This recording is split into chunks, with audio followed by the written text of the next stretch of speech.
law. Other key convergences I think that we can be talking about are challenges to ASEAN's unity. ASEAN is an important actor within the region. ASEAN's centrality is important in terms of how the region's integrating moving forward, but it's also susceptible to outside influence, where some of its partners are influenced either through economics or corruption, which creates challenges in terms of ASEAN having a common purpose in moving forward. Resilience in terms of supply chains is also an important theme that I think it's really come to light over the past few years, especially under the COVID-19 pandemic, in which supply chains were disrupted by COVID-19, disrupted by policy choices. And this has affected all our economies. And growing, you'll see resilience and resilient supply chains being major themes, not only in the Canadian Indo-Pacific strategy, but many Indo-Pacific strategies. Infrastructure connectivity is also an important aspect of thinking about the region. And the region needs more infrastructure and connectivity. The more integrated the region is, by having more bridges and roads and ports that connect the economies of the region, this will ensure that the region is more economically dynamic, strategically autonomous, and makes decisions on issues that are important for the region. So there are many, many, many convergences in terms of thinking about security issues. Can we go to the next slide, please? While security is critical to thinking about the Canadian Indo-Pacific strategy, so are non-traditional security issues. And I've listed some here, but climate change, piracy, illegal fishing, and of course the COVID-19 pandemic demonstrates that transnational diseases are another example of a non-traditional security challenge that can be highly disruptive to the region's economies and societies. And it's critical that Canada engages in the region thinking about how it can cooperate in the areas of non-traditional security. Importantly, and as we saw with the COVID-19 pandemic, black swans are another area that we need to prepare for. Black swans such as natural disasters, or the COVID-19 pandemic means that we need to find opportunities and bridges to cooperate within the region, build institutional ties, and find ways to help our partners within the Indo-Pacific develop strategies to deal with unpredictable and challenging crises that do occur. Climate change is somewhat predictable, but transnational diseases or natural disasters aren't. And this will require more cooperation in terms of humanitarian assistance and disaster relief cooperation. It will require more cooperation in terms of search and rescue. And it will require more cooperation in terms of how we think about engagement within the region. Next slide. And the next slide. So as Canada is engaging in this Indo-Pacific region, it's put forth 5 key pillars. And these 5 key pillars, I think, are comprehensive in looking at the region. They say it in different terms, but they're really focusing on economics, traditional security issues, and non-traditional security issues. And they use the key words of promoting peace, resilience, and security within the region. They also talk about expanding trade, investment, and supply chain resilience. Importantly, connecting people. All right? People really are the key to solving problems. And when you don't have strong relationships, you don't speak the same kinds of languages, and you don't think about the region in the same way, it's difficult to solve problems. So I think that this is a really, really interesting aspect of the Canadian Indo-Pacific strategies, investing in people and connections. The environment, of course, is going to be a key part of any Indo-Pacific engagement. This region is particularly sensitive to climate change.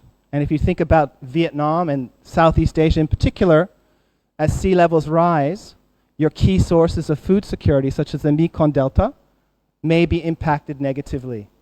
So climate change is an important contribution and public good provision that's key to thinking about how Canada is engaging in the region. And lastly, again, thinking about how Canada can engage in the region through proactive diplomacy. Let's go to the next slide, please. And the next slide. So as we're thinking about Canada's engagement within the region, we have to think about where are the key partners that Canada is thinking about to have a sustained and meaningful relationship. Of course, working with ASEAN is critical. ASEAN centrality and recognizing ASEAN centrality really is a key part of our Indo-Pacific strategy, in that we are thinking about how the region is tethered together through the ASEAN way, where ASEAN countries or Indo-Pacific countries agree upon a common future, agree upon a common process of moving forward. Our ambassador mentioned this morning the Asian Regional Forum is another area where Canada is thinking about engaging more proactively within the region. Through the ARF, Canada is listening to the issues that are on the table within the region, but also providing suggestions of how to move forward. Again, being part of the dialogue is really, really critical to understanding the region, understanding what's needed in the region, but also presenting interesting solutions or solutions outside the box to provide stability to the region. There's other aspects such as the Asia-Pacific Economic Cooperation Organization, the Pacific Islands Forum, and again, we see Canada also thinking about engaging in the Indo-Pacific with its traditional allies, the United States, the EU, but also North Pacific countries like Japan and South Korea. These are critical partners to engage in the region. Not only because they're like-minded countries and they want to invest in a rules-based region, but we have many pre-existing relationships that can be leveraged to engage in the region in a more sustained and meaningful way. And again, that's really important for Vietnamese and Southeast Asians. You want to know why Canada's coming to the region, but will we be here in 4 years or 5 years or 10 years? And again, the best way to do that is to do that through building strong partnerships.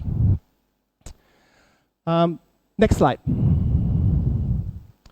Now, as we think about Canada, and because we're sitting in Hanoi today, I wanted to touch upon ASEAN, or the Association of Southeast Asian Studies, and how Canada is thinking about that engagement. ASEAN is a critical partner in terms of how Canada thinks about the region. Its GDP is significant, $4.1 trillion. Its population is significant, more than 660 million people. And we have a pre-established relationship of more than 45 years.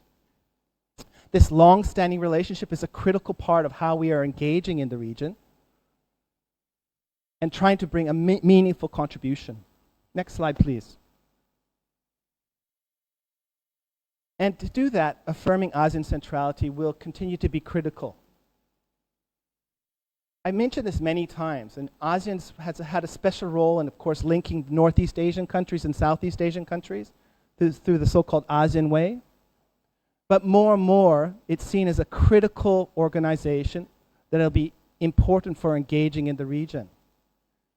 If Canada wants to get stakeholder buy-in for its Indo-Pacific strategy, it's going to be critical to recognize the decision-making process and preferences of the region.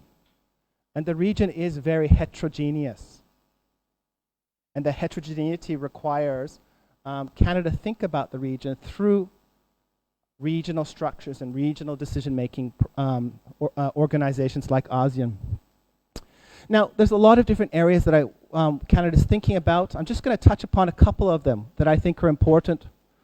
One is seeking participation in the Asian Defense Ministers meeting, so they can contribute to building some peace and stability within the region and solving some of the difficult challenges that lie, particularly in the South China Sea.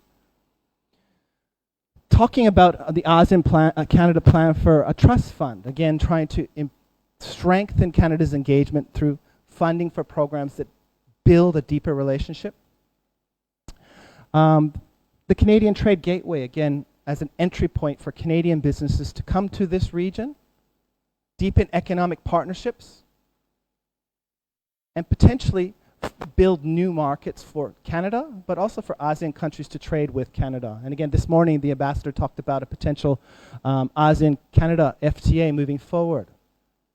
These are the kinds of agreements that link the region to Canada and link Canada to the region. Next slide. Now, there's a lot of different initiatives that Canada's put forward in terms of its Indo-Pacific strategy. It wants to contribute to the region's security. And as I mentioned, in the security challenges that there are many convergences between Canada and this region, that Canada feels it needs to provide a bigger footprint to the region through a bigger presence and defense coordination. Now, as we look at this, you can see that Canada has engaged in the broader Indo-Pacific region through several different initiatives. One is called Operation Neon. And Operation Neon started in 2017 after North Korea detonated a nuclear weapon. It was seen as an important contribution to enforcing sanctions on North Korea. And this action is not only unilateral, but also in a multilateral form where Canada is working with other countries to, again, enforce sanctions in the region. This kind of multilateral cooperation is very important in terms of providing security to the region. And moving forward, Canada is going to be thinking about how it can bolster a rules-based order in the South China Sea, promote peace and stability across the Taiwan Straits, and again, to continue to try and enforce sanctions on states that are engaged in weapons proliferation. We see Canada really engaged in enhancing its defense cooperation with ASEAN. And I think moving forward, you're going to see more humanitarian assistance and disaster relief cooperation, helping the region build maritime domain awareness activities, and thinking about creative ways to, again, build stability in the region. Next slide, please. In terms of trade, and trade is, Canada is a trading country. Gateway Canada is meant to, Gateway in Southeast Asia, again, is meant to link Canadian businesses to the region. By linking businesses to the region, you create people-to-people relations, and those connections are important in terms of developing a common understanding of interests and needs for the region. We're pledged to have more large-scale trade missions to the region, and those trade missions are meant to start to open markets, build a common understanding of trade, and ensure that it's the marketplace and rules that dictate the competition of the market. And that's going to be increasingly important as we think about trade and stability in the region. We want to ensure that it's the market forces that are dictating how we engage in trade and how we get access to markets, and not politics. Other important aspects is supporting small and medium-sized enterprises to come to the region, to find out more about the region, and to open up the region to trade, and that means coordinating with chambers of commerce, but also having important events where you bring Southeast Asian countries and other countries to the region. So next week in Singapore, there's going to be quite a large-scale event on Canada in Asia, where universities and businesses, as well as diplomats, come together to talk about their stakes within the region. Next slide, please. Security, I've mentioned security a few times. Security continues to remain a central concern for Canada.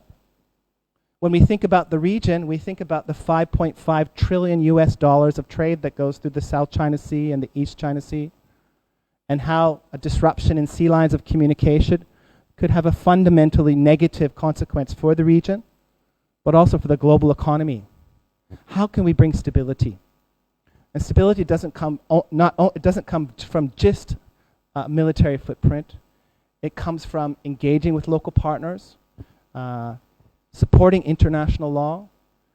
It comes from training local partners on international law and how to engage in international negotiations. And I think if you've taken a look at some of the 1.5 track dialogue that does happen between and within this region, Canada has been an important contributor to helping train lawyers and train Southeast Asians to have a better understanding of international law so they can negotiate and use international law to secure their position in Southeast Asia. Next slide. I mentioned non-traditional security, and I continue to think that this is such a critical area of cooperation for the region because it does face so many different issues. We can take a look at areas of concern including climate change, human trafficking, human security. We can think about food security issues. And today we may have full bellies, but again, if if the Mekong Delta does become more salinated, more salty, what does that mean for Southeast Asia's food basket? What does it mean for the region's stability and managing the region's governance? This will continue to be a challenge as we think about non-traditional security issues moving forward. Next slide, please. So in order to do that, in order to try and deal with some of the challenges of non-security issues, again, Canada is thinking about how it can strengthen its cooperation with other middle powers to provide some public goods. Our particular strategy doesn't talk about the Quad, although I think that should be a place that we engage in to provide public goods through the Quadrilateral Security Dialogue. And that could be working on infrastructure and connectivity. It could be helping the region integrate more deeply so it can secure its own strategic autonomy. Promoting or cultivating human capital is another area. And that links back to the connection between people that I talked about earlier.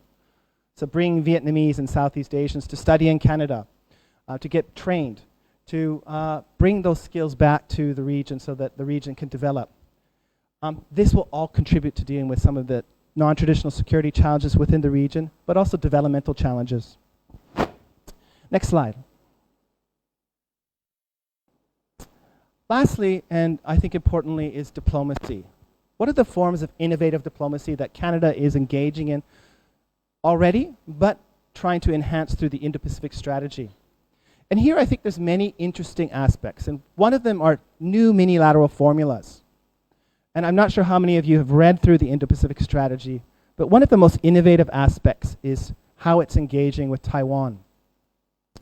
By maintaining its one China policy, Canada's decided to work with Taiwan on issues in terms of Aboriginal reconciliation, and also working with New Zealand and Australia. So that's a really innovative way to build partnerships within the region.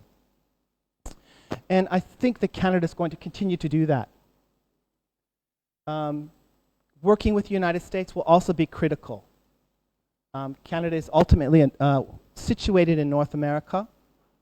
Its closest partner is the United States. And as we engage in the Indo-Pacific, it's quite natural that we continue to work with our closest partner. And the Canadian-United States strategic dialogue on the Indo-Pacific is a good example of that. We also see investing in resources. And investing in resources means getting a better understanding of the region's needs, what it wants from Canada, and the direction of the region. And this means enhancing our resources in terms of understanding Southeast Asia, understanding China, and understanding other aspects of the region so we can engage in the region more thoughtfully. And lastly, but not least, what's very innovative or interesting or perhaps part of the Canadian brand in the Indo-Pacific strategy is this feminist foreign policy approach. Canada firmly believes in the importance of diversity, the importance of mobilizing all its human capital. That means men and women, people of all different backgrounds. And Canada, in its Indo-Pacific strategy, is committed to try and ensure that the region is unlocking its potential by supporting inclusive development. That means supporting women, that means supporting minorities, it means ensuring that all members of the Indo-Pacific are contributing to the region. And you might be saying, why is this important? And I think that when we look at our societies and we're thinking about the engagement and building stability, it means that we need to have more representation of all parts of our society. In that sense, supporting inclusive development through a feminist foreign policy is part of the Canadian Indo-Pacific brand that is meant to, again, unlock the potential in this region in terms of all members of the society. Next.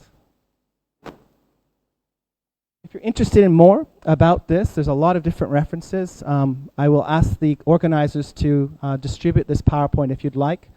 Again, these are my private thoughts. I don't represent the government, and I probably have a few different views, but I'm really open to any questions that you might have based on today's discussion, or anything that you would like to ask in terms of how Canada is engaged in the region. Thank you.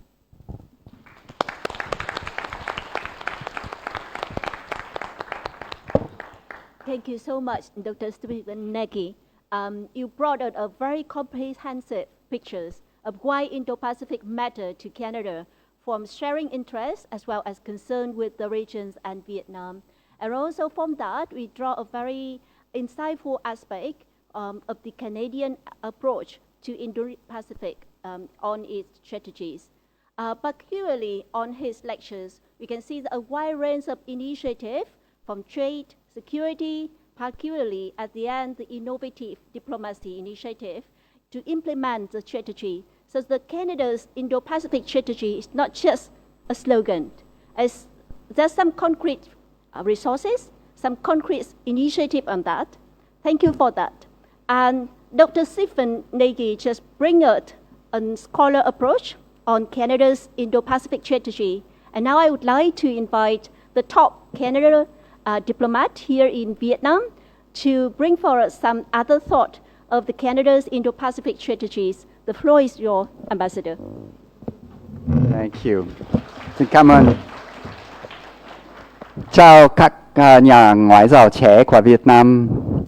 And thank you, Dr. Lan Ang, for this great welcome. I want to thank Dr. Nagy for his excellent presentation. And I really like the lens that he's put on the strategy in terms of security and non-traditional security threats, as well as where he's underlined some of the innovation that's in the policy. I hope that his being here today from Tokyo also demonstrates the way that Canada makes foreign policy. The Indo-Pacific strategy is the result, as a document and as the funding that comes behind it, is the result of a long period of negotiations. Most of that invisible to the public. But Canada has made an effort and continues to make an effort, even foreign policy, to consult broadly. Our foreign minister established a panel of experts from business, academia, and civil society to advise her directly on the shape of the Indo-Pacific strategy. As a matter of course, members of our foreign ministry conducted over a year of consultations with the public, from subnational governments, businesses, First Nations and Indigenous peoples, to gather information from them about what was important in the strategy for them. And out we come with the strategy. Once the strategy is launched, we expect the feedback to continue. Canada's approach to the Indo-Pacific is ambitious, comprehensive, and long-term. This is a 5-year strategy with a 10-year view. And we will be going back after 5 years to ask for more money and to make adjustments to that strategy. So having experts such as Dr. Nagy look at it from an external point of view, highlight areas where we might have weaknesses, where he believes we have strengths from his position, are really important. And our discussions today in launching the Indo-Pacific strategy in Vietnam are also part of that process. Because you, your government, and the people of Vietnam are also stakeholders in Canada's Indo-Pacific strategy. Our intent is to support sustainable development, peace, and security in the region. And as Dr. Nagy has pointed out, that requires contributions from all segments of society. It cannot be just governments alone that negotiate and implement the strategy. So I'm delighted that he's here today to start that conversation with you. And we continue to invite more conversations as we move forward to implement some elements of the strategy. Perhaps I can just highlight a few areas where we see Vietnam in the strategy. One, on peace and security. We've boosted our defense collaboration with Vietnam, and we'll continue to do that. We have a Deputy Minister dialogue on defense policy. We continue to provide training in UN peacekeeping operations and US staff officer training, not only for Vietnam, but for the wider ASEAN region. And we continue to support the women, peace, and security agenda here in Vietnam. And I'm delighted that the Prime Minister has recently committed Vietnam to making a national action plan for women, peace, and security, something that Canada has done and is renewing right now. On economics, Dr. Nagy said, the economic weight of the world is shifting to this region. It's a huge importance for Canada. We need to ensure that that trade is based on transparent rules, where everyone understands and competes on an equal footing. Canada and Vietnam are partners of the Comprehensive and Progressive Trans-Pacific Partnership, which creates high standards for not only exports and imports, but in the way that we do trade, with respect to labor rights and environment as well. On people-to-people exchanges, I think is one of the more innovative aspects of the strategy, as Dr. Nagy pointed out. And this means we're taking a long-term view in investing in people in the region and investing in exchanges between scholars, non-governmental organizations, academic institutes, and businesses to ensure that we have resilience in our relationships and depth in our relationships with the Indo-Pacific. In addition, we've emphasized sustainable development, building a green future. And Vietnam is a big piece of the puzzle of a sustainable future for the Indo-Pacific region.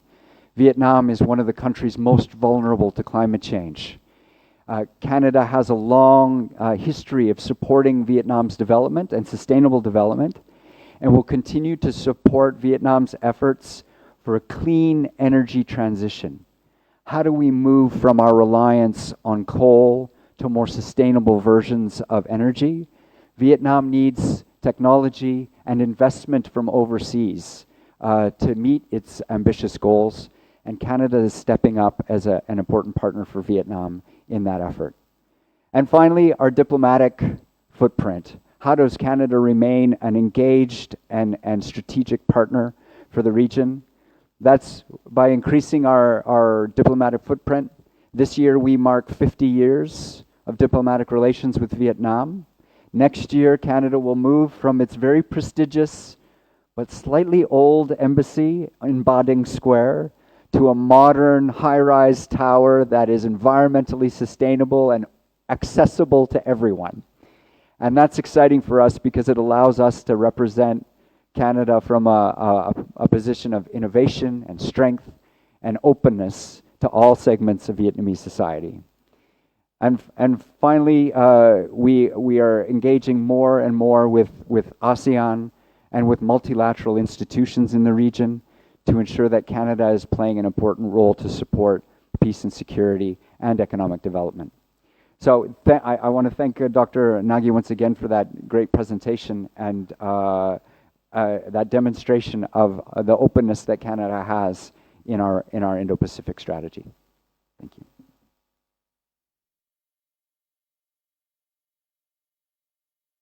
Thank you so much, Ambassador, to just give us the endorsement from the Canadian government of the long-term commitment for peace, security, especially for sustainable development of Vietnam and the regions. And perhaps talking about the regions, we also have here the Charter Fair of Canada in ASEAN. The floor is yours now. Thank you. Thank you very much. And I won't take too long because, of course, we want to hear from you and want to hear your thoughts. This really is an important opportunity for us to understand how our Indo-Pacific strategy resonates with different stakeholders. But as Dr. Stephen and Ambassador Style have mentioned, ASEAN is a central piece to our Indo-Pacific strategy. We see the importance of ASEAN to the region in terms of ensuring the stability of the region and the prosperity of the region as well. And Canada has been engaging with ASEAN, and we want to do more. And so the Indo-Pacific strategy is an opportunity to facilitate this deepened partnership. It tracks along the same lines as the IPS itself in terms of us looking at this as a long-term commitment How do we do this in a meaningful way? How do we ensure that our engagement with ASEAN as we shift from a dialogue partner to a strategic partner is strategic? What does that mean? How do we engage in a different way? How do we engage in a way for mutual benefits for both ASEAN and Canada? It's important for us to then look at what is ASEAN doing, what does ASEAN want to do? And one of the key guiding documents is the ASEAN Outlook on the Indo-Pacific. So touching on areas of maritime cooperation, on connectivity, on the Sustainable Development Goals, and on economic and other areas of cooperation. So we see these things coming together and should be our guiding elements as we move forward in our partnership and support all areas of ASEAN's engagement under the socio-cultural pillar, under its economic pillar, and under its political security pillar as well.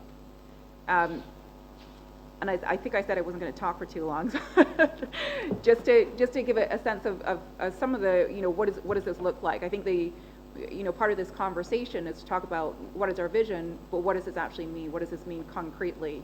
And it's important when we put this on the table as a 10-year vision with 5 years in resources, what's going to be different? What are we going to do in this space and in this time as well?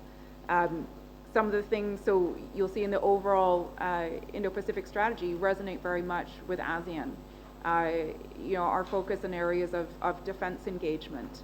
And in that, I pull out the piece around women, peace, and security. I think this is a very interesting area because it has links to the defense and security, but also to the socio-cultural pillar as well in terms of gender equality. It also ties in with the economic areas as well in terms of women's economic empowerment being an essential piece to gender equality and being able to contribute to the stability and the prosperity of the region. On the economic front, we are well into our negotiations of an ASEAN-Canada free trade agreement. Again, recognizing the opportunities that exist between Canada and ASEAN in terms of that the economic relationship and the trade opportunities. We're seeing that growth already. We see the potential with an FTA. Other areas, education. Education is a great area to improve and to facilitate ties between people and invest in human capital. And so we want to be able to do more building on successes of existing education programs we have. So I'll stop there, but just to give you a sense of how ASEAN is a big piece of this, and these are some of the ways that we see our partnership continuing to grow today and in the future. Thank you. Thank you, Ms. Simin.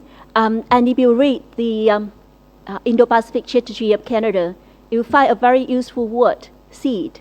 It is the scholarship program of Canada for countries in the region. It may be for you. So now I would like to open the floor for question and comment from all the students, please. If you have a questions, please identify your name. Raise your hand first, of course, and identify your name and address the question to the panel, to the people in the panel or the whole panel, please. Okay. Good afternoon, everyone. My name is Ngân. I am a senior student at Diplomatic Academy Vietnam. And first of all, I would like to thank the Diplomatic Academy Vietnam and also the Canadian Embassy for organizing such a very informative lecture on this matter. And I have two questions for you. First of all, I can see that the Canada IPS emphasizes the support for central role of ASEAN, and also it stresses on the increasing engagement in other multilateral mechanisms, which is not ASEAN-centered. So I would like to ask, how can Canada balance between the support for ASEAN centrality and the support for other mechanisms so that it can ensure the ASEAN centrality? And the second question is, I recognize that Canada has increased its military presence in the region through joint drills with the US, the Australia on the South China Sea, or through the transit through Taiwan Strait. Do you think that this action can like aggravate the tensions in this hotspot? And how do you manage the situation so that so as not to worsen the situation? Thank you. Is there anyone in the panel that you would like to address the question to? Or you would like to open it for the whole panel? Yeah, I open it for. All right, thank you.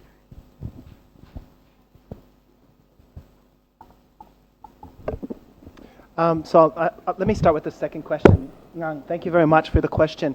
So I think that and again, I'm speaking as a scholar, not as the government person, so I want to emphasize that Canada is, of course, geographically a big country, but we have limited resources, so we need to use our resources smartly.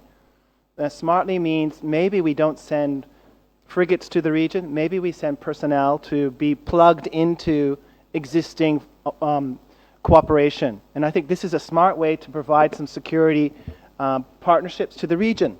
And I think this is a creative way to add value by providing capacity or capabilities, not capacity. Now, your question revolves around, will it aggravate tensions, in particular talking about with China? I think that it's really important that Canada works within different formulas. Let's say it works with South Korea, Japan, and Australia in the South China Sea, or in transits across the Taiwan Straits, or supporting the South China Sea. We need to have different formulas that demonstrate that the challenges in the region are not just about China and the United States, but are important for middle powers, because middle powers, and Vietnam is a middle power, believe it or not, without rules and without us, without rules being the arbiter of how we engage in international affairs, middle powers and small powers will be at the mercy of great powers. And I can't tell you how important this is that middle powers need to be out there in the front cooperating with each other to demonstrate that we value the current rules-based order, and our prosperity and stability is very much linked to that. So I think that it's not about aggravation, it's about sending a message of how important this system is for middle-sized and small-sized countries. And we need to make sure that we're not just working with the United States, for example, but in many formulas. And I think that's going to continue to be important. On your second question about maybe the contradiction of highlighting the centrality of ASEAN, but also working within multilateral forums, I don't think this is contradictory, I think it's complementary. And why I say it's complementary is that ASEAN has existed for 45 or 60 years in a particular way of making decisions. And that we need to recognize that and respect that and find ways to work with that and synergize our interests with that. But at the same time, we need to find other mechanisms and partnerships, and that's other multilateral relationships, to deal with other challenges. So I see this as a layered process rather than something that contradicts. It can be mutually reinforcing, but I would encourage our government to be as communicative and consultative and collaborative as possible to ensure that these layers don't contradict, but rather complement each other.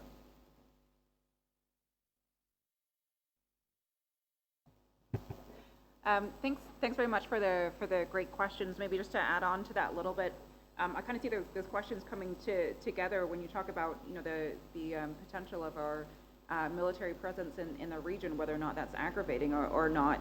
But I think we need to look at it, step back and look at it a little more broadly than that, because our defense engagement in the region is not just limited to having that physical presence of ships coming through, but it is a greater package, and Stephen touched on this as well in terms of contributing to training and capacity building. But this all fits within the context of ASEAN centrality. And so this points to the first question. It's not a choice. It's not do we invest in ASEAN or do we invest somewhere else? But it really is, we can really actually do all of these things together. And respect for the rules-based international order, respect for UNCLOS, this is all embedded within ASEAN. And so part of our investments and our engagement in the security sector, whether it is through the ASEAN Regional Forum, whether it is through having ships come through the region, whether it is through then facilitating discussions around women, peace and security, this is all in that context of ASEAN centrality. Why not? I'll add a little bit. I think my colleagues have really summed it up well, but maybe to give an example, our Operation Neon sails to enforce UN sanctions against North Korea for its detonation of a bomb. Shortest place from A to B is through the Taiwan Strait. So sailing through the Taiwan Strait to fulfill our mandate in enforcing a UN sanction program has, you could say, aggravates tensions. I would say it creates displeasure from a certain country, and that displeasure is expressed. But at the same and we know that increased, traffic in the area could lead to incidents that are unintended, and that could have an impact. Which is why that Canada really supports the negotiations, the ASEAN negotiations towards a code of conduct. But we've also stipulated in supporting those negotiations and the importance of a code of conduct that the rights of third parties must be taken into account.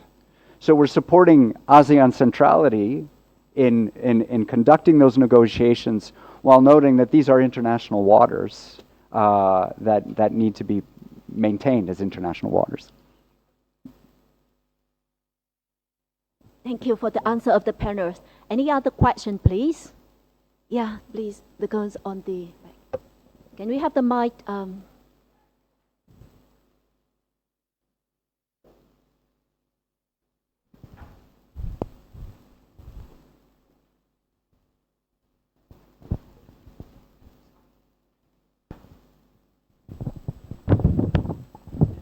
Good afternoon, honorable panel. I am Nguyen, a sophomore at Diplomatic Academy of Vietnam. So I'm very thankful about the lecture that Mr. Stephen has delivered. And I can see that, in the Indo-Pacific strategy of Canada, it's been over 2 pages to write about China. Can you speak closer to the mic, please? Okay. So I can see that in the strategy that it has over 2 pages about China. Yes, and I can see that Canada is following a balancing act between pursuing dialogue with China to advance national interests and also agree with China action which go against the international rule in terms of security. So my question here is that it's like a balancing act, or it can lean forward one-sided approach like a cooperation or disagreement. And we, Canada, support and follow the U.S. increasingly strong approach in its relation with China. Thank you.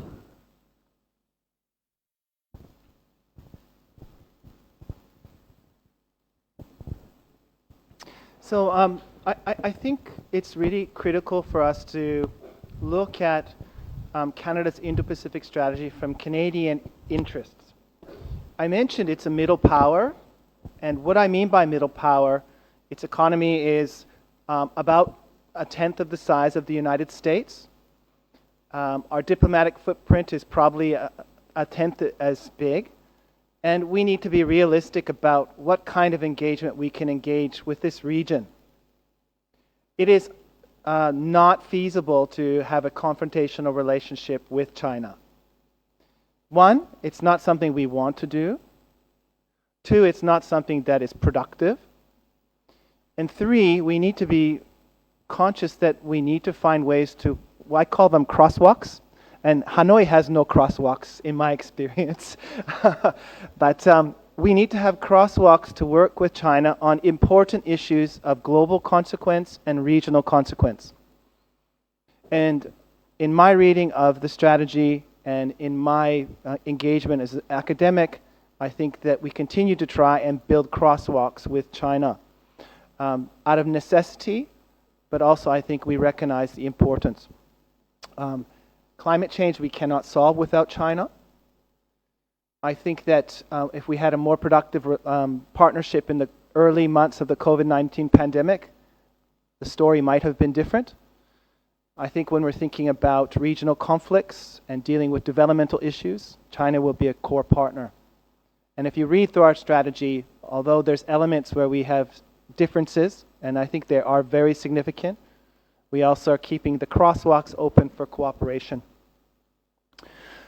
I think we should not just look at Canada's Indo-Pacific strategy, or frankly, the French Indo-Pacific strategy, German Indo-Pacific strategy, Dutch Indo-Pacific strategy, or the EU Indo-Pacific strategy as China-centered. They all converge on this idea of a rules-based order is the preferred order for peace and stability and development. They all talk about continued trade and finding opportunities to cooperate. And the concern about sea lines of communication and, for example, the 2016 Permanent Court of Arbitration's decision against China being ignored. These Indo-Pacific strategies are not anti-China. They are pro-rules-based order. And especially middle powers like Canada, we must focus on dialogue, cooperation, and building strong partnerships with entities like ASEAN. That's the only way that we can help shape the rules of the region, build stability, and shape norms so that despite different political systems, that we can have a shared understanding of how to behave in the region that brings stability. So again, I think it's important for us to distinguish from what's similar about the United States, but also what's different. And the United States have completely different capabilities, meaning they have a different approach to how they engage in the region compared to Canada.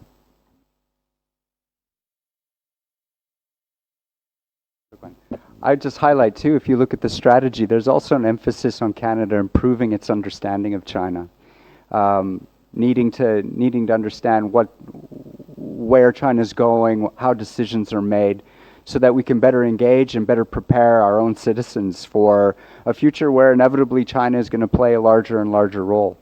That's an area where we can probably enhance our cooperation with Vietnam as well, given your relationship with China. Other question, please? Yeah, please. If you're sitting in the front, just turn on the mic, please. Hi. Okay. So, good afternoon, all the guests and attendants in this room today. My name is Mai, and I'm the freshman majoring in economics.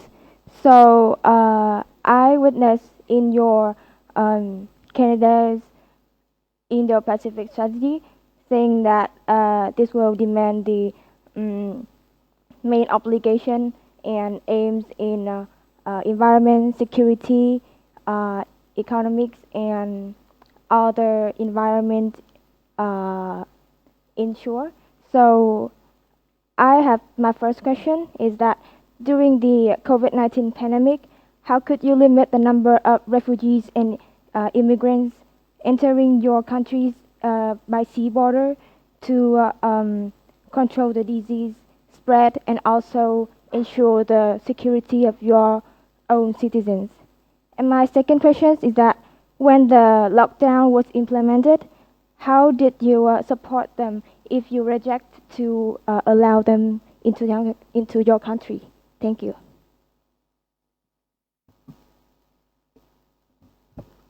I can try to answer. That's a really good and specific but fascinating question. So you're right. I think all of our countries struggled with how to manage borders during the pandemic. In Canada, we had various ways of restricting flow of people in and out of the country to ensure limiting exposure to the disease, particularly at the early parts of the outbreak. Canada had, as you mentioned, refugees. Canada also has a very open system of accepting refugees and people in need. So we had to look at what kind of exceptions might be made to that policy of restricting, and then how to manage the entry of those exceptional visitors or refugees, immigrants, into the country at that time. And there was a task force set up to deal with precisely these issues, and a process of exceptions where individuals who were admitted into the country on an exceptional basis were given a letter to show at the border that they had received this permission. What would happen if somebody showed up at the border without permission or a visa? Yeah, some people were turned away, but for the most part, I think that system of ensuring people who really needed to get in and had the authorization to get in worked. It was an enormous amount of work, but we made it work. Perhaps just to add to that, I just have a small example of how one of the programs that we support through with ASEAN, our SEED program, which we mentioned at the outset, how we reacted during the pandemic, which, as you know, included a lot of travel restrictions, and as I'm sure you're very, very familiar, many institutions were fully online. We were trying to navigate how to continue to operate such a program, recognizing, of course, the importance of education. I think that was a critical lesson for us all during the pandemic.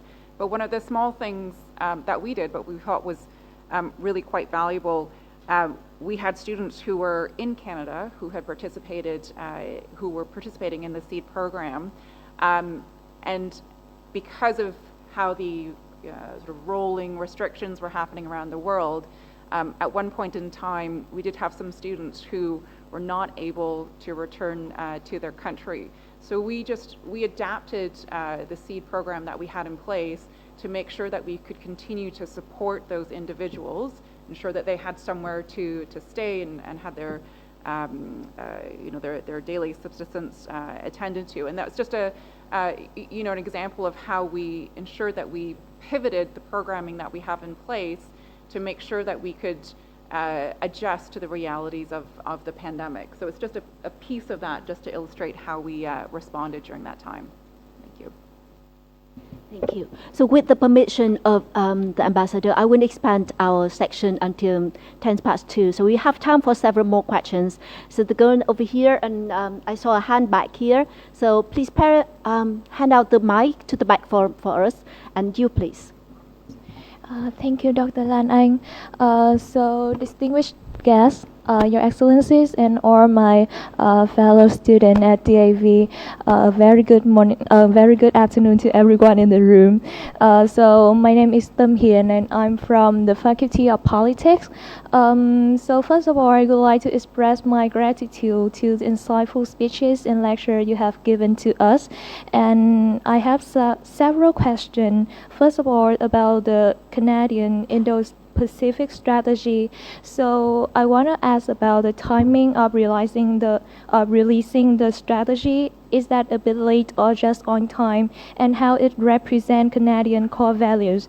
And the second question, actually, Dr. Stephen Nagy had mentioned many times that Canada is a superpower, a middle power. And in fact, I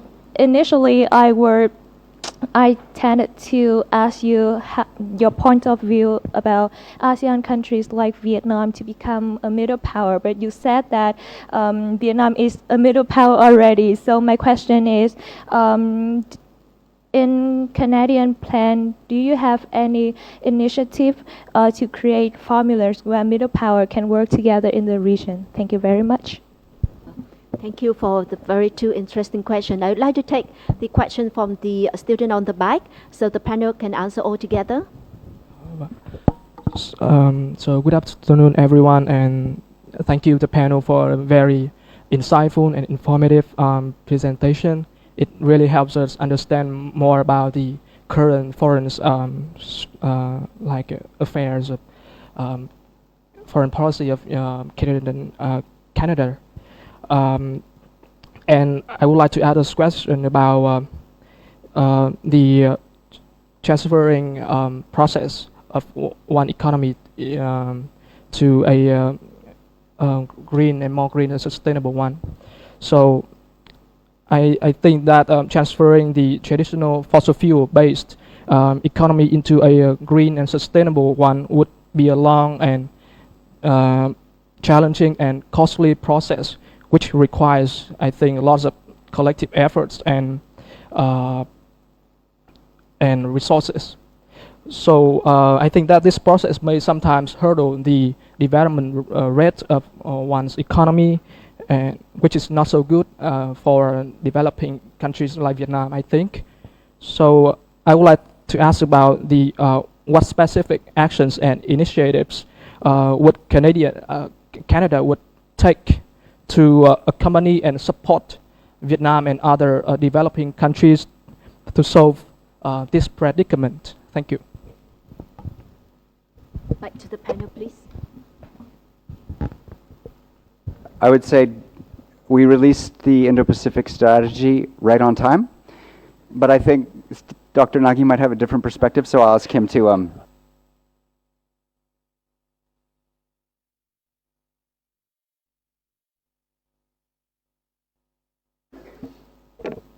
let's in terms of timing, I think we've been expecting an Indo-Pacific strategy for quite a while. In my world, in the scholarly world, we were wondering why it came late. And frankly, I think it had to do with a lot of different aspects of global politics. I think and again, I'm not speaking as a diplomat because I'm not a diplomat, but I think from an analytical point of view, the former administration in the United States was frankly required all our diplomatic resources to try and manage it. And it created, my view is that it distracted us from moving forward on the Indo-Pacific. The COVID-19 pandemic as well created challenges. And the reality is that we had two Canadians that were, I think, arrested arbitrarily by the Chinese government, which created a real challenge. How do we create an Indo-Pacific strategy that's not anti-Chinese and will still allow for our not be interpreted as anti-Chinese? And I think that these were all kind of converging interests that created a delay in the process. Ultimately, we had an election in 2021, and if you follow the domestic debate in Canada, nothing was about the Indo-Pacific. There wasn't even much about China. And this speaks to, I think, the very first question about, does the Indo-Pacific strategy represent Canadian core values? And I think actually there's three areas that really represent the core values. One is reconciliation with the Native people. This is something that's at home very, very important for Canada. And you see this in the unconventional formulation of cooperation with Taiwan, working with New Zealand, working with Pacific Island countries, working with Australia to deal with these issues in that region. So here I see a link between the domestic reconciliation and how we are formed a pillar. On the environment, Canada is very much moving towards a green economy, and we can't do it at home and not promote it abroad. And I think this is when you look at some of the pillars, and I didn't mention a lot of the details today, but there's a lot of focus on clean energy, Canada being a clean energy provider, Canada using some of its technologies to provide and add value to this region's development. So here again, I see a direct link between the domestic debate on the environment and some of the main pillars. 3 is diversity and inclusion policies. Over the past 10 years, I'm actually really proud to see our cabinet, the people that run our country, look like our country. There's men, there's women, there's people that are all different colors, all different sexualities. I'm very proud of this. I think it really represents all Canadians, and I think this is really critical, and this is why one of the pillars is key in the Indo-Pacific strategy, promoting diversity and inclusion and inclusive development through a feminist foreign policy. So I think there's a deep connection between these. This just tries to bridge this delay with the really core values that I think are represented in this policy. And they are broadly shared in the Canadian context. And I mentioned in a panel this morning, will it change if we have a leadership change? I don't think so, because these values are broadly accepted in Canadian society.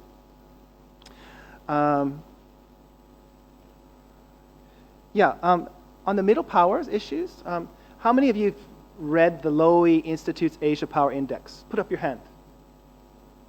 Great, a couple of you. So I really recommend you take a look at it. It's called the Asia Power Index by the Lowy Institute in Australia.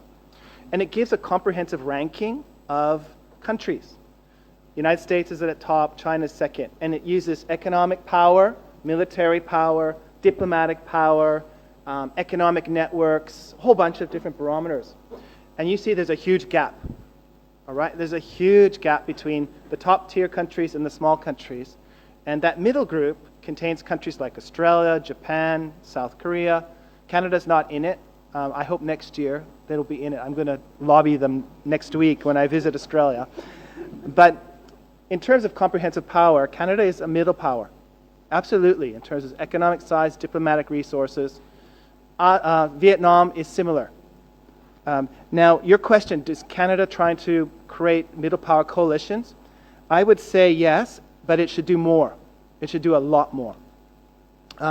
Back in 2018, after the North Koreans detonated a nuclear bomb, Canada convened many middle powers and the United States to come and talk about denuclearization. We should do more. We stopped. It was a one-shot deal. We should have kept doing it. After our Canadians were arrested, we put together a coalition of countries against arbitrary detention. I thought it was great, and we brought a lot of middle powers. We should do more, and we should keep doing that. And we need to advocate for the Japanese and the Australians and the Vietnamese that have been arrested in the same way. So these kinds of coalitions can be ad hoc and on different issues. And I think that Canada can do this and have a unique brand in the region that sits aside from the United States. And I personally think Canada should continue to deepen the relationship with the United States, but also have a Canadian brand, right? So if it's promoting diversity and inclusion, perfect. If it's about middle power diplomacy to prevent economic coercion, that's great, right? If it's about environmental issues, that's great. But we need consistency and sustainability and to continue to invest in those coalitions. And I think Vietnam is a really interesting partner to be thinking about how they can deal with some of the developmental challenges in ASEAN. And maybe the partnership is Vietnam, Australia, Japan, South Korea, and Canada. That could be the formula to help deal with these issues. Or if we're thinking about infrastructure connectivity initiatives, why not build a formula where Canada works on the good governance, Japan provides the funding and financing, Australia maybe the natural resources. It's all this creative diplomacy that can work where we build different middle power formulas to deal with challenges. But consistency is really, really important. The last question about the environment is really interesting. And I think we need to step away from state, top-down driven processes to deal with environmental issues and environmental transition. And we may want to start thinking about unique ways to engage. So education is one. So garbage separation. Do you separate your garbage in Vietnam? No, right? So this is something simple. And I think that being more aware of the different habits of lifestyle that can contribute to better environment or green transition is important. We can also look at alternative initiatives, and here again I think Canada can work with countries like Japan on city-to-city forms of cooperation. So you might be interested in this. There's something called the Kyushu Initiative out of Japan. And Kyushu used to be one of the dirtiest cities in Japan. Today it's one of the cleanest cities in Japan. And they started initially working with Dalian in China to deal with air pollution issues. And they expanded their city-city cooperation to include Bangkok, Manila, Cebu, Hanoi, Da Nang. So it's a city-to-city diplomacy that deals with really little stuff, but it's the little stuff that causes big change, right? Read the book Atomic Habits. It's a great book, okay? But it's a collection of little changes that can bring cheap but big changes. So I think those kinds of creative initiatives Canada could be part of, either through a middle power kind of formulation or otherwise, where we work on training, we work on awareness. We do the little changes that collectively have big changes. I'll stop there. Thank you.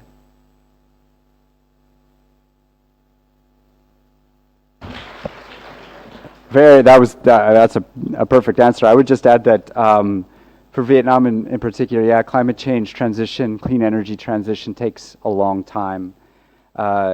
Vietnam has recently signed a political declaration joining the Just Energy Transition Partnership with a commitment of up to $15 billion in spending to support that transition. And when we say in the G7, the Just Energy Transition Partnership, it acknowledges it's not just technology. The just part of it means that you have to retrain workers who may have been working in a coal mine or in a coal power plant. It has to be just. So some of that funding of $15 billion could go to social programs, retraining programs. But you're right, it takes a long time to do that, and it's the earlier you start, the better. So we're grateful that Vietnam has made that commitment.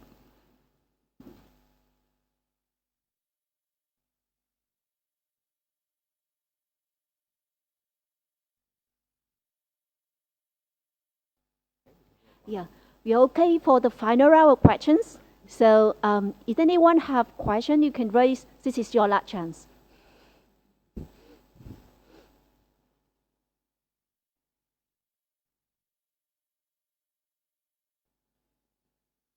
Can I ask the question, as you students, what do you expect of Canada and its Indo-Pacific engagement? What would make a difference for you? Is it scholarships? Is it training? Is it having more diplomats, having these kinds of sessions? What would be meaningful for you as young Vietnamese, young Southeast Asians? Any one of you would like to answer the question? Yeah, I saw the hand on the back. Give her the mic, please.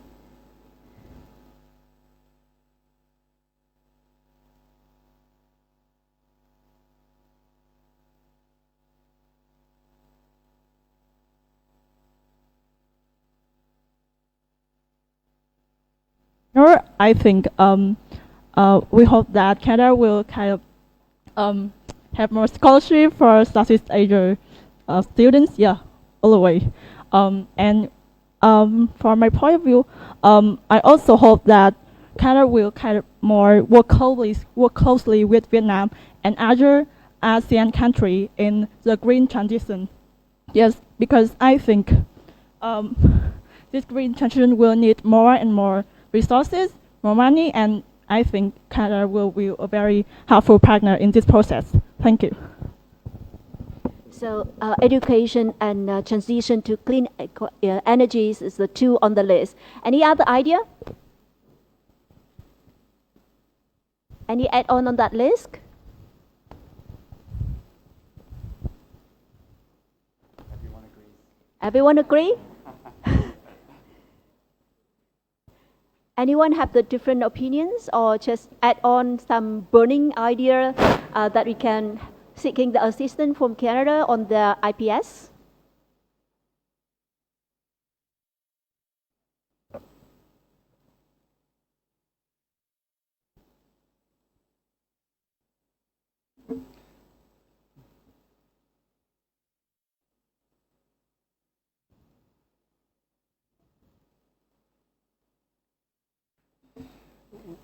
Do you think knowing more about Canada and what Canada can offer to Vietnam and Southeast Asia, would that be helpful? Do you feel like, are you feeling, I don't really know about Canada, so I don't know what they can offer? Like, that might be, so knowing more about some of what Canada can bring to the region, would that be helpful?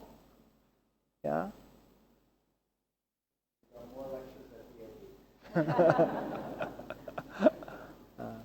It's an interesting question because when I go through the region, I hear similar views. We don't really know where Canada sits, what can they offer. So I think this is an important, that's what the diplomats need to do is, again, talk more about what Canada can offer to the region, whether it's education or environmental policies or legal training or, again, helping with building strong institutions. These are all interesting ways, or the digital economy. How can we help with the digital economy or cybersecurity? More finding out what Canada can bring to the region will be critical to helping you answer that question. Well, maybe it is the assumption from the other Southeast Asian country, but not for Vietnam, and especially not for DAV. You know that Vietnam is, Canada is on the top 5 destination of Vietnamese students going abroad. And the DAV student is very much exposed, so I'm not surprised if they feel like Canada is not far away. Well, all right.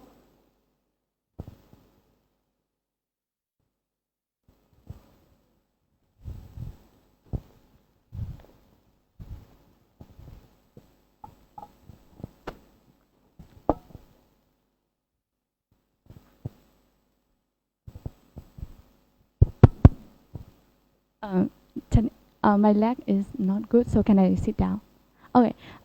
So actually, this is not opinions on your question. I just have some critical or opposing point that I want to put here.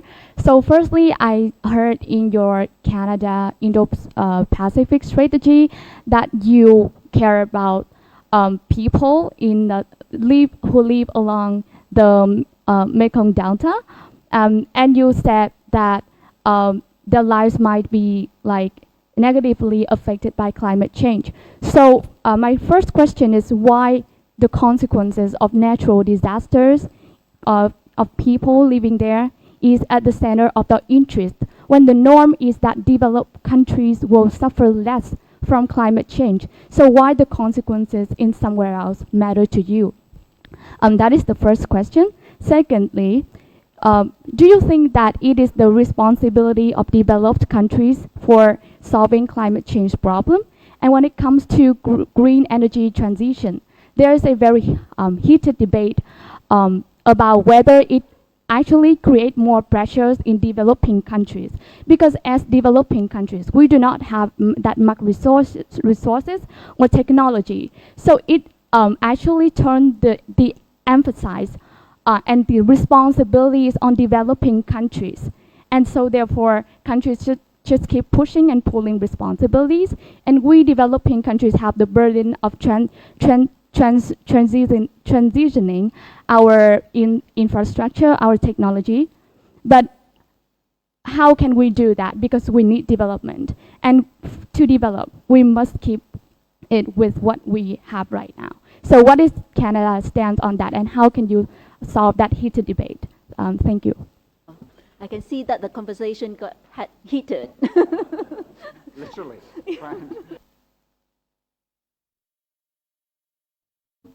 So I think it's really, really interesting to think about why Canada should care about what happens to the Mekong Delta or other places. And I think it has to do with the spillover effect. And this region is the economic center of global growth. By 2040, again, I think, I can't even remember the figures, but I wish I had that paycheck. It's huge. And what happens in this region matters. If there's conflict, if sea lines of communication are disrupted, if the climate changes and it causes food insecurity or human security issues, this will disrupt the region's economy, the region's stability, and the region's prosperity. And this will spill over not only to the region, but globally. So I think it's somewhat preventative that we need to be very much proactive in thinking about these areas. Now, I mentioned the Mekong Delta because we're sitting in ASEAN, okay? I could have mentioned South Asia and climate change in terms of Bangladesh.